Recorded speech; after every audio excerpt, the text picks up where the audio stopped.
ফখরে বাঙ্গাল, বাংলার গৌরব, বহুত বড় আলেম ছিলেন।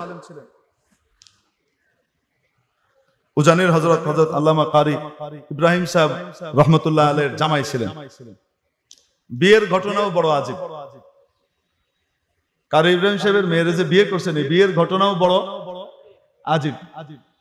পড়ালেখা শেষ করে ফারেক হয়ে আসছেন, এসে হুজুরের সাথে দেখা করছে। দেখা করে হুজুরে কয়, হুজুর শুনছি আপনার একটা মেয়ে আছে বিয়ের উপযুক্ত। হ্যাঁ আছে, আর আমার বিবাহ দরকার। আপনি যদি মুনাসিব মনে করেন আপনার মেয়ের সাথে আমার বিয়ে দিয়ে দেন।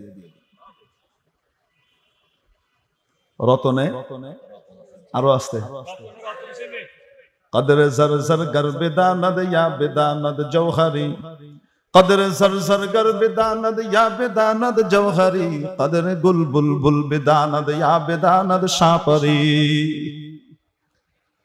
মণিমাণিক্যের মূল্য কি, হীরা জহরত আর রত্নের মূল্য কি, সেটা জহুরি জানে। জহুরি বুঝে কোন মুক্তার কি দাম, ঠিক কিনা, কোন রত্নটার কি দাম। যে জানে না, রত্নকে চিনে না, সে ফুটবলের মতো লাথি মেরে ব্যবহার করে, তার পায়ে হীরার টুকরা খবর নাই। কনা কেন? কারণ দাম জানে না। দাম না জানার কারণে সে লাথি মারে। লাথি মারার কারণে হীরার দাম কমলো না, যে দাম জানলো না লাথি মারলো তার দাম কমলো। সমাজের সবচেয়ে দামি মানুষ কারা? নবীজি বলে গিয়েছেন, গোটা পৃথিবীর মধ্যে সবচেয়ে সেরা যদি তোমরা জানতে চাও আমার কাছে বলে দেই, খায়রুকুম মান তাআল্লামাল কুরআনা ওয়া আল্লামা। তোমাদের মধ্যে সর্বশ্রেষ্ঠ ওই ব্যক্তি যে ব্যক্তি নিজে কোরআন শিখে অন্যকে কোরআন শিখায়। এই ধরনের আলেম ওলামাদেরকে, কোরআনওয়ালাদেরকে অনেক সময় আমরা মূল্য দেই না, দাম দেই না, তুচ্ছ তাচ্ছিল্য করি। হীরা জহরত মণি মুক্তার দাম না দেওয়ার কারণে তাদের দাম কমে নাই, আমার দাম কমেছে। বুঝেননি কি কই? এখন রতনে কি চিনে? উনি হালকা চোখ বন্ধ করে দেখে ফেলছে এই বাচ্চার কলব আল্লাহর মারিফাতের নূর আর ইলমের নূর দিয়ে ভর্তি।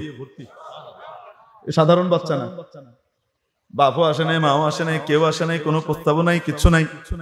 শরীয়তের ভিতরে বিবাহকে বড় সহজ করা হয়েছে, গুনাহকে কঠিন করা হয়েছে। আমরা বিবাহ আর হালাল জিনিসটাকে কঠিন করে ফেলেছি, আর হারাম গুলাকে সহজ করে ফেলেছি। বিয়ের জন্য ইসলাম কত সহজ পদ্ধতি শিখিয়েছে বলবো নাকি? এক সাহাবীর বিয়ে দরকার, তো উনি প্রস্তাব দিয়ে পাঠাইছেন বন্ধুকে, যে তুমি যাও অমুকের কাছে গিয়ে কি করো একটু, যে বলো যে আমি প্রস্তাব পাঠাইলাম তোমাকে দিয়ে, মেয়েটাকে আমার কাছে বিয়ে দিবে কিনা। সে গেছে, ওই সাহাবী গেছেন, গিয়ে বলছেন অমুকের পক্ষ থেকে প্রস্তাব নিয়ে আসছি, উনি খুব ভালো মানুষ, এরকম এরকম আমার বন্ধু, তার কাছে আপনার মেয়েটাকে বিয়ে দিলে আশা করি ভালো হবে। তো তারা বলতেছে যার প্রস্তাব নিয়ে আসছো তার ব্যাপারে কিছু বলবো না, তবে তুমি যদি করতে চাও তো তোমার দিয়ে দিবো। উনি কয় হ্যাঁ আমারও তো বিয়ে দরকার। ঠিক আছে, বিয়ে হয়ে গেছে। কি হয়ে গেছে কন্ত দেখি? আপনি আপনার বন্ধুরা যদি পাঠাইতেন কারো মায়ের লেগে প্রস্তাব দিয়ে, আর সে যদি হিনে নিজে বিয়ে করে চলে আইতে, হেতের মুখ দেখবেন না। উনি ফিরে আসছেন, এসে বলতেছে ভাই ঘটনা তো ঘটে গেছে। কি? এই ঘটনা, আমি প্রস্তাব দিছি তোমার নামে, খুব ভালো করে যা যা বলার প্রশংসা করে বলছি, কিন্তু ওরা তোমার ব্যাপারে সম্মতি দেয়নি। ওরা আমাকে বললো যে তুমি যদি বিয়ে করতে চাও তাহলে তোমাকে দিয়ে দিতে পারি, ওনাকে দিব না। তো আমি রাজি হয়ে গেছি, আমার তো বিয়ে হয়ে গেছে। তো আমার খুব বিয়ে লাগতেছে যে তুমি পাঠাইলা আর আমি করে আসলাম। ওই বন্ধু কি বলে ওই সাহাবী, হায় হায় হায় হায় হায়, আমার তো লজ্জা শরমে হায়ায় মরে যাওয়া উচিত, যে যাকে আল্লাহ তাআলা তোমার বরাদ্দে রেখে দিয়েছিলেন তার জন্য আমি প্রস্তাব পাঠাইছি, এটা কত লজ্জার কথা ছিল। এরা হলেন সাহাবা। ইনারা সাহাবা আল্লাহর নবীর শাগরিদ, হাতে গড়া শাগরিদ, শিখিয়ে গেছেন কিভাবে দুনিয়ার জীবনকে জান্নাতের জীবন বানানো যায়। আহা, ওয়া আকাল্লুহুম তাকাল্লুফা। সাহাবায়ে কেরাম আল্লাহর নবীর এমন শাগরিদ গোটা মানব জাতির ভিতরে যাদের মধ্যে লৌকিকতার নাম মাত্র ছিল না। লোকে কি বলবে এটা পরে, আল্লাহ খুশি হবেন কিনা এটা বিষয়। তো হযরত আল্লামা তাজুল ইসলাম সাহেব রহমাতুল্লাহ আলাইহি গিয়েছেন হযরত কারি ইব্রাহিম সাহেব রাহমাতুল্লাহ আলাইহির কাছে যে বললেন, হুজুর আমার বিবাহ দরকার, শুনেছি আপনার একটা বিয়ের উপযুক্ত মেয়ে আছে, যদি ভালো মনে করেন আমার সাথে বিয়ে দিয়ে দিতে পারেন। দেখছেন কারবার। আমি এই ঘটনা শুনছি মুসলিহ উম্মত হযরত মাওলানা ইদ্রিস সাহেব সন্দীপী রহমতুল্লাহ আলাইহি, সন্দীপের পিসে হুজুরের কাছে খলিফায়ে মাদানী, ওনার কাছ থেকে সরাসরি এই ঘটনা শুনছি, হযরত শুনাইছে। বলছে বিয়ে দিয়ে দিছি। আচ্ছা ঠিক আছে তুমি বসো। মানুষ উপস্থিত আছে, তোমরা বইও। উনি খুতবা পড়ছেন, খুতবা পড়ে নিজেই মেয়ের তরফ থেকে বললেন, আমি আমার মেয়েকে তোমার কাছে বিয়ে দিতেছি, তুমি কবুল করলেন? জি কবুল করলাম। মোহর এত? জি আলহামদুলিল্লাহ। শেষ, বিয়ে হয়ে গেছে। বিয়ে হয়ে যাওয়ার পরে তুমি থামো। ওই রাতেই মেয়েকে রেডি করে ছেলের সাথে গিয়ে তার বাড়িতে দিয়েছি। সুন্নত তরিকা, সহজ। তবে সম্ভব হলে, সুযোগ হলে বিয়ের ব্যাপারে ঘোষণা করা, মানুষকে জানান দেওয়া, জানানো, এটাও ইসলামের তরিকা, ঠিক কিনা? পালায় পালায় বিয়ে করা ইসলামী তরিকা না। পালায় পালায় বিয়ে কিনা? এটা উনি যে বিয়ে করাইছেন, এটা কি পালায় পালায় না সবার সামনে? সবার সামনে বিয়ে হয়ে গেল। তো উনি ছিলেন বহুত বড় আলেম, ভবিষ্যতে ওনার উপাধি হয়েছে বাংলার গৌরব, ফখরে বাঙ্গাল। একবার রাস্তা দিয়ে যাচ্ছেন, সফরের ভিতরে হঠাৎ ওনার খিদে লেগেছে। রাস্তার ভিতরে খিদে লেগেছে, উনি বসেছেন গিয়ে এক হোটেলে। হোটেলের ভিতরে এখন না মাশাআল্লাহ সুন্দর সুন্দর চেয়ার রাখে, সোফা রাখে। কেন? আগেকার জমানায় আমরা যে হোটেল দেখছি, সাধারণ হোটেলে এখনো পাওয়া যায়, সাধারণ হোটেলে একটা টেবিল আর নিচে একটা বেঞ্চ, বেঞ্চি রাখা থাকে, বেঞ্চের ভিতরে সবাই গাদাগাদি করে বসে, ঠিক না? হ্যাঁ, ওরকম এক বেঞ্চ, সামনে টেবিল। তো টেবিলে খাওয়া যেহেতু সুন্নত না, এই জন্য উনি কি করছেন, বেঞ্চের মধ্যে ওনার নিজের রুমালটাকে দস্তরখান বানায় ফেলছেন। বানায় বেঞ্চের ভিতরে বসছেন আর বলছেন খাবার দাও। খাবার দিছে, খানা খাচ্ছেন। উনি রাসূল সাল্লাল্লাহু আলাইহি ওয়াসাল্লামের তরিকা অনুযায়ী, সুন্নত অনুযায়ী একদম চেটে পুটে পরিষ্কার করে কি করছেন, খাচ্ছেন।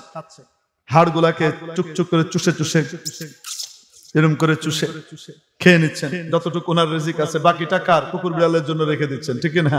রেখে দিচ্ছেন, সাফ করে পরিষ্কার করে খেয়েছেন। ওনার পাশের আরেক টেবিলে দুই জেন্টলম্যান বসা। এই জেন্টলম্যান দুজন মাশাআল্লাহ ছোটকোট টাই পড়া। একজন ডান হাতে সিগারেট ফুঁকছে, আর একজন বাম হাতে চা খাচ্ছে। নোয়াখালীতে তো চা খাচ্ছে, বুঝছেন? কি খাচ্ছে? চা খায়। কোনাতে? বাম হাতে। আর সিগারেট ওয়ালা সিগারেট খাচ্ছেন কোনাতে? ডানাতে। বরকতের জিনিস তো। যাই হোক, হুজুর তার কিছু বলছেন না, হুজুর ওনার খাওয়া খাচ্ছেন। হুজুর যে চুষে চুষে খাচ্ছেন, এখন এদের একজনের ভিতরে শয়তানি উঠছে। অনেক মানুষই কিন্তু দস্তরখানের উপরে সুন্দর করে সুন্নত তরিকায় খায় না, টেবিল চেয়ারে খায়। কিন্তু তারা যারা এই সুন্নত পালন করে তাদেরকে তুচ্ছ তাচ্ছিল্যও করে না, এবং সুন্নত ওয়ালাকে অগ্রাহ্যও করে না, ঠিক কি ঠিক না? নিজেরা টেবিল চেয়ারে খায়, তাই বলে কেউ যদি দস্তরখান বেশিয়ে সুন্নত তরিকায় খায়, তাকে তুচ্ছ তাচ্ছিল্য করা, সুন্নতকে খাটো করা, এই কাজও তারা করে না। এরকম লোক আছে না? নাই, এরকমই বেশি। কিন্তু দু চারটাই তোর এমন পয়দা হয়, শয়তানের লাদি, এগুলা হয় না, শতানের লাদি। কেন? লাড়ি, লাড়ি কই না, আমি লাদ কইছি। লাড়ি এক জিনিস আর লাদ আরেক জিনিস। এগুলা এত খবিশ হয়, নিজেও সুন্নতের উপর আমল করে না, অন্য কেউ আমল করলে তাকে তুচ্ছ তাচ্ছিল্য করে, আছে না নাই? আরে আমাদের দেশে অধিকাংশ মানুষই দাড়ি চাষে, দাড়ি রাখে না, কিন্তু তারা অন্য মানুষকে দাড়ি রাখতে দেখলে সমীহ করে, শ্রদ্ধা করে, ভালোবাসে, ঠিক না? কিন্তু দুই চারটা ইতর এমনও থাকে যারা দাড়িওয়ালাদেরকে নিয়ে তুচ্ছ তাচ্ছিল্য করে, আছে না নাই? এই দুইটা ছিল ওই ক্যাটাগরি। এখন এরা হুজুরের সুন্নত তরিকা দেখে তার মাথা খারাপ হয়ে গেছে। এখন হুজুরকে বলছে, হুজুর প্লিজ একটা কোশ্চেন করি, কোশ্চেন করতে পারি? একটা প্রশ্ন করতে পারি? কি ভদ্রতা! জি জি করেন। হুজুর আপনার বাড়ির কুকুর বিড়াল কি খায়? মানে যেভাবে আপনি চেটে পুটে খাচ্ছেন, কন্ত দেখি বিয়ের মজলিসের ভিতরে যে আদা খায়, আদা ফালায়, এই আদা কি কুত্তা বিলাইয়ের লিগে রয়ে যায়? কর না কেন? তো যারা এই খাবার নষ্ট করে, অপচয় করে, আর সুন্নত তরিকায় খায় না, তারা বাকিগুলা নিয়ে কুকুর বিড়ালকে খাওয়ায়, পায় না কেন? কিন্তু কেউ যদি সুন্নত তরিকায় খায়, তখন তার কুত্তা বিলাই মাথায় ঢুকে। এখন হুজুরে কয়, হুজুর আপনার বাড়ির কুকুর বিড়াল কি খায়? মানে কি? আপনি তো কিছু রাখতেছেন, ওরা কি খাইবো? খালি কাটাই খাইবো, হাড্ডি খাইবো। তো হুজুর বলছে, আমার বাড়ির কুকুর বিড়াল ডান হাতে সিগারেট, বাম হাতে চা খায়।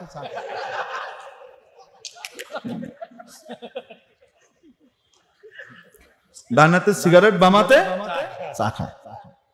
দুটারে কি বানায় দিছে? একটারে কুত্তা আর একটারে বিলাই বানায় দিছে। যেমন কুকুর তেমন মাঝে মাঝে